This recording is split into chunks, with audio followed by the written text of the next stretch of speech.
सहारनपुर के नवनियुक्त महापौर डॉक्टर अजय कुमार सिंह ने सहारनपुर को स्मार्ट सिटी बनाने के लिए जनता का मांगा सहयोग। आज नगर निगम के कार्यालय पर उन्होंने पत्रकारों से वार्ता करते हुए कहा कि सभी लोगों का साथ मिलेगा तभी सहारनपुर नंबर 1 महानगर के साथ साथ स्मार्ट सिटी भी बन पाएगा। और उन्होंने अधिकारियों से भी कहा कि कहीं पर भी अतिक्रमण हटाने के लिए कोई भी जोर जबरदस्ती किसी के साथ ना की जाए, बल्कि नागरिकों के साथ सही तरह से पेश आया जाए। ब्यूरो रिपोर्ट, न्याय परिक्रमा, सहारनपुर। समाज में सब लोगों ने प्यार आशीर्वाद के साथ ये दायित्व लिया था। लगभग 26 मई को शपथ भी हो गया था, जिसके बाद हम ऑफिशियली ऑफिस आप लोगों की आशीर्वाद से मुझे प्राप्त हो गया।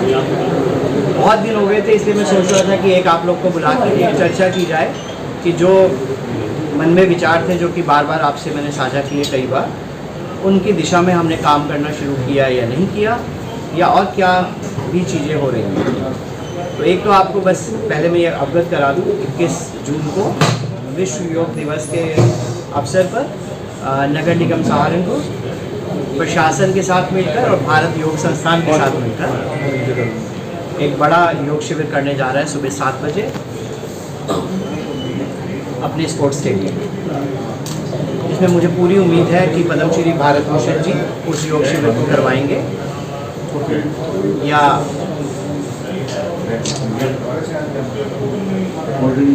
प्रतिष्ठा जी उस योग शिविर को करवाएंगे। उसमें काफ़ी सारे सभी प्रशासनिक अधिकारी और गणमान्य व्यक्तियों के भाग लेने का रहेगा। विभिन्न स्कूली बच्चे, संस्थाओं से जुड़े लोग, सब लोग उस योग शिविर में भाग लेंगे। उसी दिन भारतीय जनता पार्टी का महासंपर्क अभियान 2024 का भी योग शिविर है, तो उस सबको उसी बड़े योग शिविर के दौरान किया जाएगा। दूसरा एक विषय है कि सहारनपुर विकास की तरफ चला या नहीं चला। हमने कोशिश किया कि आप लोग पत्रकार बंधु सब लोग बार बार सवाल पूछ रहे थे कि जहाँ जाओ गड्ढा खुदा है, कहाँ जाओ गड्ढा खुदा है। और अभी हम लोग कांवड़ यात्रा शुरू होने वाली है। कांवड़ शिविर लगभग 1 या 2 तारीख से पहले कांवड़ शिविर लगने लगेगा जुलाई में। उसको लेके अभी 3 दिन पहले कल ही नगर मैडम ने सब अधिकारियों के साथ चर्चा की है और योग जो भी कांवड़ शिविर लगाने वाले लोग हैं उन सब के साथ हम लोग 20 तारीख को एक बैठक करने जा रहे हैं। उससे पहले हम लोग अपना होमवर्क कर चुके हैं, चाहे वो बिजली को लेकर है, चाहे वो गड्ढा मुक्त सड़क देने को लेकर है, चाहे बैरिकेडिंग को और ट्रैफिक व्यवस्था को लेकर है, चाहे पानी की व्यवस्था देने को लेकर है, चाहे स्वास्थ्य व्यवस्था या चिकित्सा के कैंप कैसे लगाए जाएँ और कैसे जो शिव भक्त इस शहर से गुजरेंगे उनका स्वागत किया जाए और उनको एक अच्छा सा वातावरण दिया जाए नगर निगम सहारनपुर के द्वारा। इस पर प्रतिबद्ध भी है और ये हमारा दायित्व है कि उन शिव भक्तों का हम स्वागत करें। इसको लेके एक 20 तारीख को बैठक भी बुलाई है। जितने भी कांवड़ शिविर हैं उन सब कांवड़ शिविर के लोग को बुलाएंगे जो कि परंपरागत कांवड़ शिविर लगते थे, उन सबको बुलाएंगे और उनकी बात सुनेंगे और उनकी जो भी कुछ कमियां होंगी उसको तुरंत प्रभाव से पूरा करने का प्रयास करेंगे। और हम रात दिन इस पर लगे रहेंगे कि हमारे यहाँ से जो भी शिव भक्त आ रहे हैं वह श्रद्धापूर्वक जल लेने जाएं और वापस जाते समय श्रद्धापूर्वक जल लेने अपने अपने गंतव्य स्थान पर जाएं। तीसरा एक विषय आप लोग बार बार सवाल पूछ रहे थे कि सड़कें खुद ही पड़ी हैं, सड़कें खुद ही पड़ी हैं। तो आते ही 2 या 3 चीज़ें थी जिसमें हमने प्रयास शुरू किया कि लोगों से संवाद बने और लोगों से संवाद स्थापित करें। इसको लेकर हमारे जितने भी पार्षद हैं सब पार्षदों के साथ चर्चा करके एक व्यवस्था बनाई है जिसमें सब पार्षद अपने ही क्षेत्रों में अपने कैंप कार्यालय में सुबह 9 बजे से 11 बजे तक उपलब्ध रहेंगे और वहाँ के क्षेत्रवासियों की समस्याओं को सुनेंगे। इस दौरान वह जनसंपर्क के साथ साथ स्थलीय निरीक्षण भी करेंगे उन क्षेत्रों के जहाँ विकास के कार्य चल रहे हैं या जहाँ पर समस्याएं हैं और लोगों से जाकर उस स्थल पर सीधा संवाद स्थापित करें। हमारा प्रयास है कि लोगों को अपने घर से दूर नगर निगम के चक्कर ना काटने पड़े। मैं लगातार, जैसे 9 से 11 की बात की, मैं भी लगातार 9 से 11 उपलब्ध हूँ लोगों से चर्चा करने के लिए। अभी 1 या 2 दिन में एक शेड्यूल बना देंगे जिसमें 9 से 11 तक किसी कार्यालय में बैठ के रोटेशन वाइज कोई भी पार्षद लोगों की समस्याओं को यहाँ भी सुने। वो अपने क्षेत्र की नहीं सुनेगा, पूरे शहर की उस दिन सुनेगा, क्योंकि उसको मेरे द्वारा उस दिन नामित करती है जो जन सुनवाई कर। मैं भी हफ्ते में लगभग 3 दिन लोगों को डायरेक्ट सुनूंगा और 3 दिन जनप्रतिनिधियों को, प्रमुख लोगों को, विभिन्न संगठनों से, विभिन्न राजनीतिक दलों से आए हुए लोगों को मिलकर उनकी बात को सुनूंगा, उनका मार्गदर्शन प्राप्त करूँगा।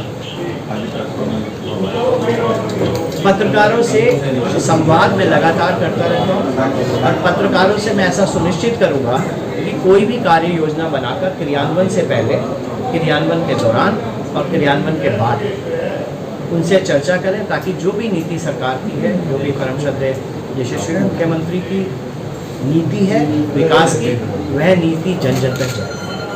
और अगर कोई भी किसी को कठिनाई आ रही है तो आपके माध्यम से हमें वह कठिनाई और वो दर्द मालूम पड़े, जिस पर त्वरित कार्यवाही करके उस दर्द को हटाएं। एक विषय अभी जैसे आपको मैं बात कर रहा था गड्ढा मुक्त, आपने देखा होगा काफ़ी सारी रोड है। ऐसा हमने कहा कि जो भी हमारी रोड्स हैं जिससे कावड़ में लोगों को निकलना है, ऐसी जो रोड्स हैं जो कि स्मार्ट सिटी के दौरान बन रही थी, वह सब रोड जल्दी से जल्दी, ऐसा हमने कहा था कि वह मोटरेबल हो जानी चाहिए। आज की तारीख में अगर आप कहीं भी गुजरेंगे, लगभग सारी रोड जिसको आप गड्ढा कह रहे थे वह मोटरेबल हो चुकी हैं। सिर्फ शायद एक चिल्काना रोड है जो कि अभी मोटरेबल होना बाकी है, बाकी सारी रोड मोटरेबल। पुरानी मंडी रेंच मैंने भी आपको बताया, जो नई सड़क बन रही है उसके निर्माण की गति को तो तेज करने की बात कर रहे हैं हम लोग। मोटरेबल हो जाएंगे ऐसा अभी कहना ठीक नहीं है, उसमें कुछ वक्त लगेगा। लेकिन जो स्मार्ट रोड है, घंटाघर से लेकर कोर्ट रोड तक, कोर्ट रोड से स्टेशन तक, स्टेशन से आगे तक, ये जितनी भी स्मार्ट रोड है इस पर हम कार्य कर रहे हैं और इसको आप देखेंगे 1 या 2 महीने के अंदर जनता को समर्पित करेंगे। अब जब ये रोड बन रही हैं, इस पर काफ़ी सारे अतिक्रमण के चीज़ें थी, मैं उसे अतिक्रमण नहीं कहता, क्योंकि लोगों को पहले स्मार्ट रोड नहीं था, छोटी रोड रही होगी, उनको पानी भरता होगा, उनको धूप आती होगी, उनकी दुकान पे लोगों को चढ़ने में दिक्कत होती होगी, इस पर कुछ अस्थायी निर्माण कर लिया या अस्थायी निर्माण हो गए। तो अब उन अस्थायी निर्माणों को हमने सब लोगों से करबद्ध प्रार्थना भी की और आपके माध्यम से पुनः प्रार्थना कर रहा हूँ कि वह उन अस्थायी निर्माण को हटा लें, क्योंकि हम उनको विकसित क्षेत्र दे रहे हैं जिसमें हरित पट्टी है, जिसमें आप देख रहे होंगे कि उसमें सर्विस रोड बने हुए हैं, उसमें पार्किंग, जब मार्किंग हो जाएगी तो आप देखेंगे पार्किंग के प्लेसेस हैं, उसमें पैदल चलने वाले को 1.8 मीटर का, जो कि लगभग 1365 लोग प्रति घंटे के हिसाब से अगर गुजरते हैं उसके लिए प्राप्त होता है, वह क्षेत्र दिया गया है। लाइटिंग आप देखेंगे अच्छी लाइटिंग लगी है और जल्दी से बिजली के सिग्नल या जो भी चीज़ें हैं उसको जारी करें, उसको करवाएं। जो आपकी प्रार्थना को ना माने उनके लिए जी, प्रार्थना को ना माने, सब लोग हमारी प्रार्थना को मानेंगे, आपके माध्यम से सब लोग हमारे परिवार के लोग हैं वो मानेंगे। मैं अभी सवाल का जवाब बाद में दूंगा। ये 3 रोडों को हम जल्दी से जल्दी जनता को समर्पित करना चाहते हैं। एक बड़ा विषय आ रहा था कि हमारा एक पुराना बस स्टॉप है, बस स्टैंड है, ये जब बना था तो ये बस डिपो हुआ करता था, आज ये रीजन का हेड भी है और ये 6 डिपो को देखता है, बसों की संख्या भी बढ़ी है। ऑफलोड करने के लिए हम निरंतर रीजनल मैनेजर से प्रयास कर रहे हैं, ऑफलोड करने के मेथड अपना रहे हैं। जैसे आपने देखा होगा शामली की बसें हैं जो अभी काशीराम योजना से जाती हैं, तो इसी तरह हम इसको ऑफलोड करने की कोशिश कर रहे हैं ताकि हमारी सड़कों पे बसें ना दिखाएं। और ऐसा हमने आग्रह किया सुनिश्चित करने के लिए कि रात के समय में स्मार्ट रोड पे पार्किंग करके चले जाते हैं लोग बसों की, वह पार्किंग 0 टॉलरेंस है। दिन के समय जो लोग जा रहे हैं, गुजर रहे हैं, बसों के कारण उनको कोई असुविधा ना हो, इसके लिए हम प्रयास कर रहे हैं। आप देखेंगे हफ्ते 2 हफ्ते में इस पर भी हम कोई रास्ता निकालेंगे जिससे वो जो बड़ा गंदा सा लगता है और अपनी ट्रैफिक व्यवस्था को अंतर पड़ता है वह ना सुरक्षित। इस दौरान जो अभी आप सवाल कर रहे थे मैं उसका उत्तर दे दूँ कि जब हम जाएंगे या हमारा अतिक्रमण दस्ता जाता है या हमारे यहाँ नगर निगम के अधिकारी जाते हैं लोगों को प्रार्थना करने कि आप हटा लीजिए, तो थोड़ा सा प्रेशर रहता है कई बार। तो मैंने अपनी तरफ से ये सख्त दिशा निर्देश दिए हैं पहले ही दिन से, और मैं पुनः आपके माध्यम से बता रहा हूँ कि किसी भी अधिकारी, किसी भी कर्मचारी, चाहे वो किसी स्तर का भी हो, उसको किसी के साथ भी अभद्र व्यवहार करने का बिल्कुल भी अधिकार प्राप्त नहीं है। और मैं आपके माध्यम से पुनः ये बता रहा हूँ कि ऐसा करने में अगर ऐसा कोई करेगा तो उसका जो भी बनता होगा कानून के दायरे में वह सब किया जाएगा। कोई किसी को अधिकार नहीं है किसी को प्रताड़ित करने का, किसी को भी गलत व्यवहार करने का। लेकिन आपसे अपेक्षा करता हूँ, जन जन से अपेक्षा करता हूँ, जनप्रतिनिधियों से भी अपेक्षा करता हूँ कि यही चीज़ उनके भी लागू होती है। उनको भी नम्र रहना है, हम सब लोग एक दिशा में, विकास की दिशा में आगे बढ़ें, ऐसा मेरा प्रार्थना है। अभी कुछ ज़्यादातर पत्रकार उस विषय को समझते हैं और मैं कहूँगा सभी समझते हैं। कई बार लेखनी में अंतर हो जाते हैं, देखने के नज़रिए फ़र्क हो जाते हैं, तो कहीं ना कहीं छोटे छोटे से कुछ तसल होते हैं, उसको लेके मेरे को नहीं लगता कि हमें अपने परिवार को इस तरह माया मंडित करना चाहिए, ऐसा हो गया वैसा हो गया, क्योंकि हम सब लोग की एक निश्चय है और एक ही निर्णय है कि हम शहर को सुंदर देखना चाहते हैं, एक दिशा में विकास करना चाहते हैं। किसी भी जनप्रतिनिधि को जब भी चाहे वह मुझे निजी रूप से संपर्क कर सकता है, किसी भी बड़े अधिकारी को संपर्क कर सकता है, या अपने घर से फ़ोन कर सकता है। मैं आपके माध्यम से उनको आश्वस्त करना चाहता हूँ कि कोई भी प्रमुख लोग, पत्रकार, जनप्रतिनिधि, कोई समस्या होगी मैं खुद उनके घर आऊँगा, और कोई किसी तरह की समस्या नहीं है, उनको बिल्कुल भी टेंशन नहीं है, बिल्कुल भी किसी तरह का तनाव का एक जैसे विषय आते हैं कई बार कि साहब वो तोड़ा है, ये तोड़ा है, तो एक बात आश्वस्त रहें, कोई तोड़ने नहीं जा रहा है, कोई नहीं तोड़ेगा। सिर्फ जो चीज़ें भी थोड़ी आगे बढ़ हो रही हैं अपने माध्यम से हमें खुद ही वो हटानी है, किसी को कोई तकलीफ नहीं आनी चाहिए। और ये इसको मान के चलिए, हम ये सब सहने के लिए तैयार हैं कि राजनीतिक दबाव में अतिक्रमण रोका गया, ऐसे ऐसे खबर आता है, फिर आता है कि राजनीतिक दबाव में अतिक्रमण हटाया गया, फिर कमज़ोर हो गया है प्रशासन। तो कई बार शांत मन से, सरल मन से, पूरी गहराई के साथ, सौम्यता के साथ काम करने होते हैं, और मेरा विश्वास है हम सब लोग उसी शांति, उसी मधुर भाषा के साथ, उसी सौम्यता के साथ, उसी गहराई के साथ बिल्कुल पवित्रता से काम करेंगे। अब मैं सवाल के लिए ओपन हूँ, आप सवाल से पूछ सकते हैं। अभी हम चुनाव में थे और भी लोग चुनाव में थे, हमने बार बार अपनी प्रायोरिटी बनाई है। नंबर 1 प्रायोरिटी है बस अड्डे को कहीं स्थानांतरित करना और एक वर्ल्ड क्लास फैसिलिटी का। इसके लिए लगभग 3 जमीन चिन्हित कर जा चुकी है। मैं निजी रूप से चुनाव जीतने के जस्ट बाद, ओथ लेने से भी पहले, माननीय मंत्री परिवहन से, माननीय विधायक सदर भी, उनके साथ उनके द्वारा भी संपर्क कर चुका हूँ। उनकी प्रायोरिटी टेबल पे है। जैसे ही जमीन चिन्हित हो जाएगी, चिन्हित होते ही ये मानिए कि उसके कार्य करने में अगले 2-1 महीने लगने वाले हैं, और आपको पूरी उम्मीद है 1.5 से 2 साल में एक अच्छा फैसले। लेकिन तब तक यहाँ से प्रेशर कम हो, यहाँ की लॉगिंग कम हो, यहाँ पर ट्रांसपोर्ट कम हो, आपकी व्यवस्था में, उसके लिए कोई अस्थायी हल भी ढूंढ रहे हैं, ताकि वो अस्थायी हल आपको तुरंत दिखाई देने लग जाए, और फिर जब तक हम स्थायी हल में जाए हमारे को तब तक भी समस्या है। अतिक्रमण को लेकर एक बहुत बड़ी समस्या हमारे शहर में है।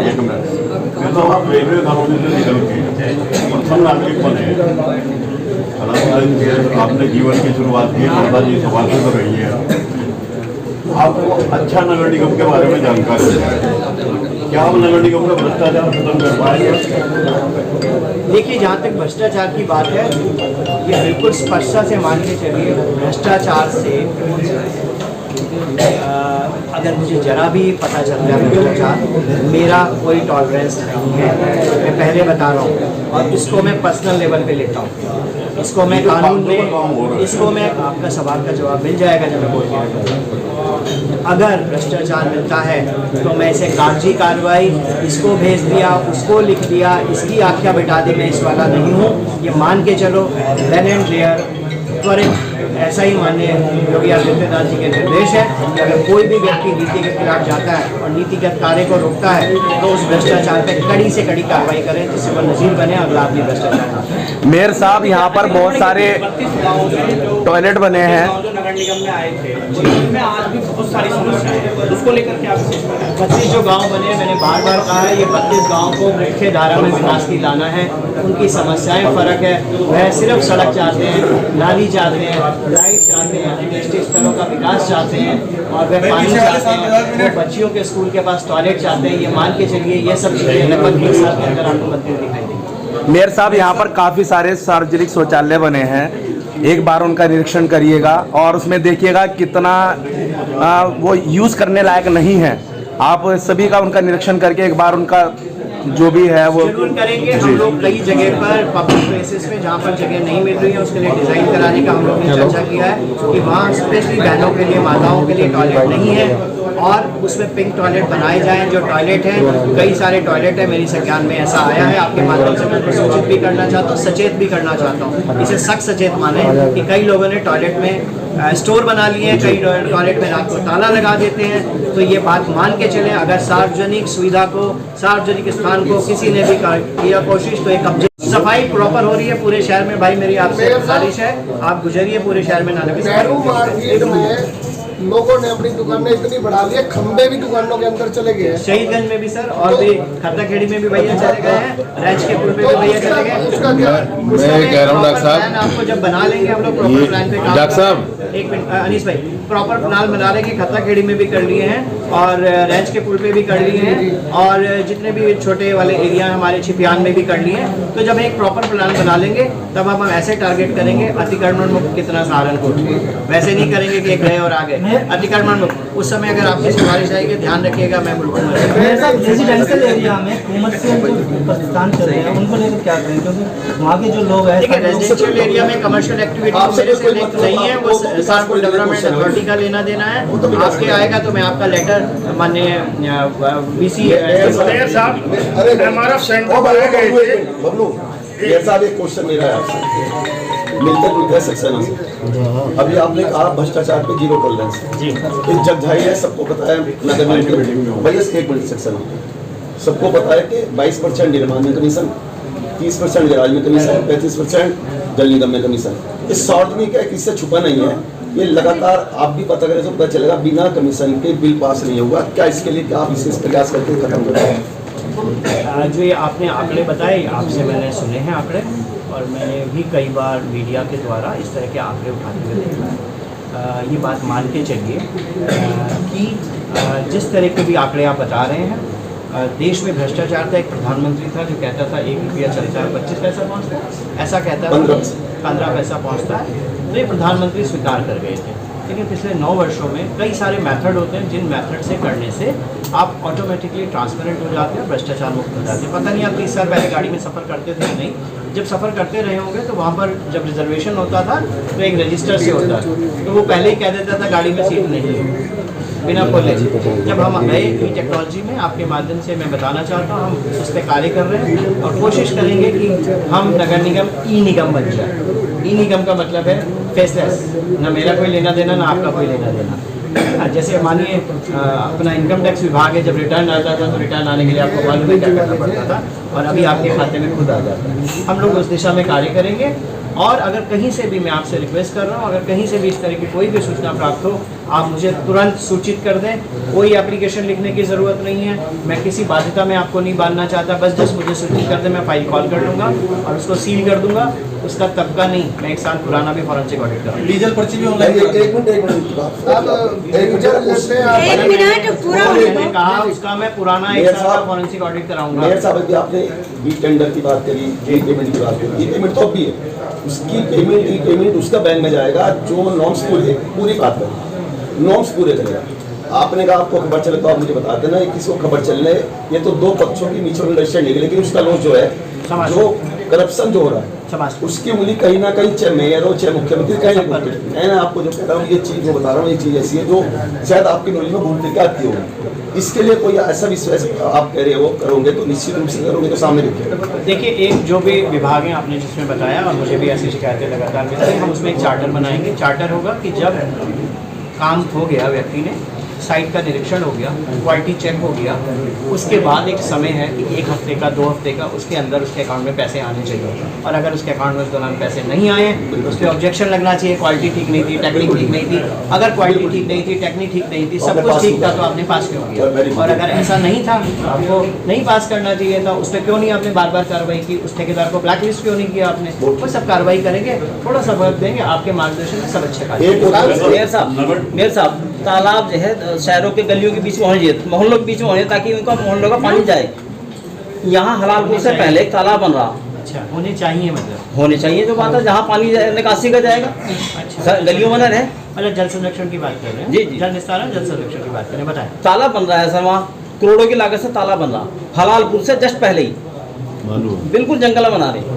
बात समझिए, तालाब बन नहीं रहा होगा, तालाब होगा वहाँ का, पहले उसका सौंदर्यीकरण कर रहे होंगे, तालाब बन नहीं रहा होगा। तालाब उससे पहले सड़क पे तालाब पड़ा बहुत बड़ा, उसका सौंदर्यीकरण करा जाए। सर बात को समझिए, कई बार मैं और आप टेक्निकलिटी डिस्कस नहीं कर सकते। तालाब बना नहीं रहे, तालाब जितने हैं हमारे उस पर अवैध कब्जे हो गए थे। मैंने अभी आपकी पता नहीं बात सुनी, भाई के जवाब देना था, मैंने बात कही कि मैं अंत्येष्टि स्थलों को सुधारूंगा। आपके माध्यम से एक बड़ी मार्मिक बात है, मैं आपको बताऊं, मेरे गांव के लोग, 3 गांव में एक अंत्येष्टि स्थल है, एक उसकी दीवारों पे भी लोगों ने कब्जे कर लिए हैं। डरते नहीं है भूत भूत से वो। तो मेरा जो वो कहने का था, मैं उसकी डिटेल में नहीं गया, उनको बिल्कुल हम निकालेंगे। जितनी बात है, जिन लोगों ने तालाब पे कब्जे कर लिए हैं, लठैती करते हैं वहाँ जाकर, ये मान के चलिए उनको कब्जे छोड़ने पड़ेंगे और तालाबों का सौंदर्यीकरण होगा। ये आपने बहुत अच्छा विषय उठाया। जो जल संरक्षण है मेरा, रेन वाटर हार्वेस्टिंग है, ये जल का निस्तारण है। जब तक मैं तालाब कब्जा मुक्त नहीं करूँगा नहीं होगा। बहुत नुकसान होता है उस जगह के गाँव के लोगों को। जो सड़कें बिल्कुल किनारे है उसका पहले सौंदर्यीकरण होना चाहिए। आप प्रायोरिटी बता सकते हैं, एक विषय प्रायोरिटी बता सकते हैं।